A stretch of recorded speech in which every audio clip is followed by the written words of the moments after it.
Baik, bismillahirrahmanirrahim. Assalamualaikum warahmatullahi wabarakatuh. Perkenalkan, nama saya Sinta Juliani dari mahasiswi Universitas Bakti Kencana Bandung, tingkat 3 kelas A, sarjana keperawatan. Di sini saya akan melakukan atau membuat video tentang AB management atau airway breathing management, yaitu untuk menstabilkan posisi jalan napas atau mengeluarkan benda-benda asing di dalam pernapasan. Nah, sebelum kita melakukan tindakan, kita lakukan cuci tangan 6 langkah terlebih dahulu.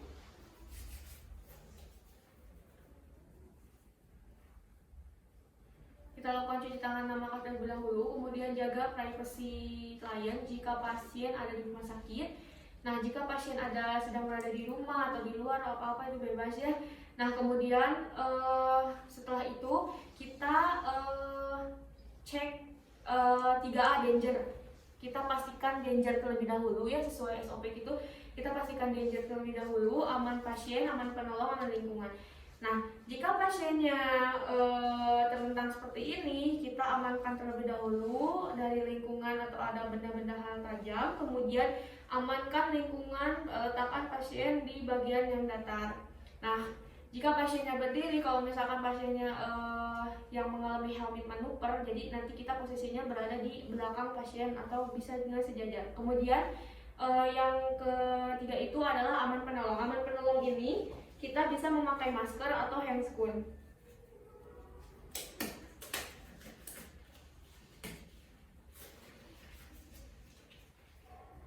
Oh iya, nah di sini alat-alatnya itu ada collar neck sama handscoon.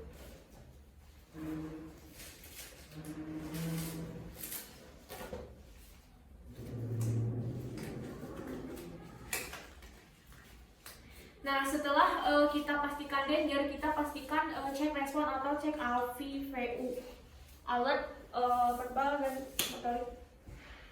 Ibu. Nah, kita sudah cek respon ya. Nah, kemudian kita lakukan 3A cek danger sudah, verbal. Sekarang kita kan ibu bakal bisa mendengar saya. Nah, ibunya bisa mendengar saya. Nah, kemudian setelah kita melakukan tindakan-tindakan sesuai SOP, kita langsung melakukan tindakan yang akan kita lakukan. Yang pertama, saya akan melakukan tindakan finger sweep dan cross finger. Di sini teknik finger sweep ini kita akan memasangkan collar neck terlebih dahulu untuk menstabilkan jalan napasnya.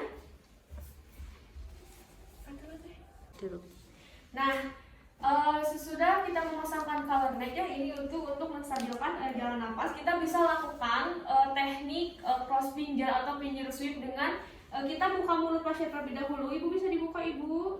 Kita buka mulut pasien terlebih dahulu. Nah, jadi posisi finger sweep ini, ibu jari kita itu kita tekankan ada di bagian gigi ibu ini, kemudian telunjuk kita masukkan ke dalam, kemudian kita bisa mencoba seperti ini. Jadi ini adalah teknik finger sweep. Dan cross finger ini kita bentukkan ibu jari dua-duanya kita, jadi bisa menyilang secara huruf X seperti ini. Nah, kemudian setelah itu kita lakukan teknik head tilt chin lift.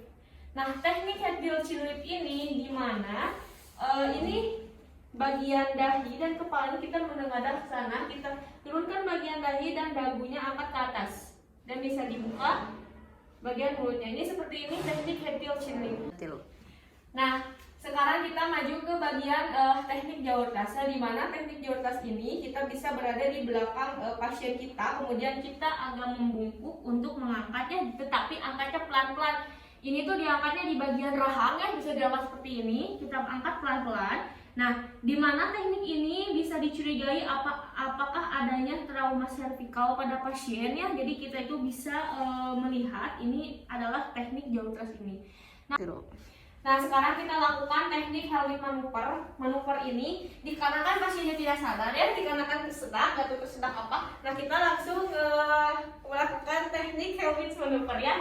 Jadi bisa seperti ini, kalau jika pasien tidak sadar kita hentakkan. Jadi tangan kita itu dikepalkan, tapi tidak boleh berada di tengah-tengah ulu hati. Nah, jadi tangan kita itu di atas pusar, jadi tidak boleh di ulu hati, tengah-tengah ulu hati. Jadi kita hentakkan 1, 2, 3 hentak sebanyak 5 kali. Hentakan seperti ini. Nah, tadi sudah dilakukan teknik helmet manuver ya, dikarenakan tadi kan ada ibu ini kan tersedak oleh benda asingnya, tadi sudah keluar kan bendanya ya. Jadi itu teknik helmet manuver ini untuk mengeluarkan benda asing atau cairan yang ada di dalam paru-paru kita atau di dalam trachea kita. Nah, oh iya, jika tadi pasien sudah keluar cairan, berarti itu sudah keluar ya. Nah, kemudian jika pasien belum keluar cairan atau benda asingnya belum keluar, jadi kita bisa lakukan teknik BHD atau teknik RJP.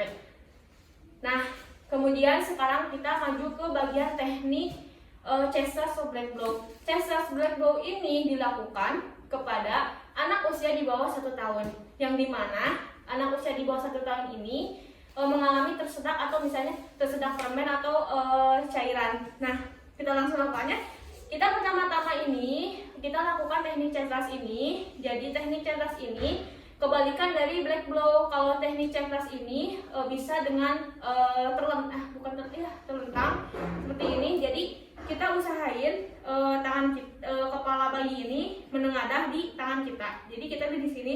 Kemudian kita lakukan chest thrust ini dengan menggunakan 2 jari, tetapi harus sejajar dengan putih susu bayi. Lakukan sebanyak 5 kali seperti ini. Nah, setelah itu kita telungkupkan, kebalikan dari chest thrust, telungkupkan bayi seperti ini.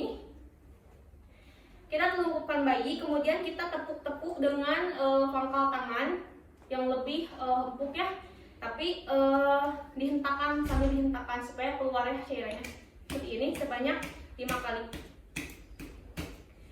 Nah, sekarang kita lakukan teknik untuk pengeluarannya, yaitu yang tangan di bawah ini membuka mulut bayi, yang tangannya satu lagi di atas kepala bayi.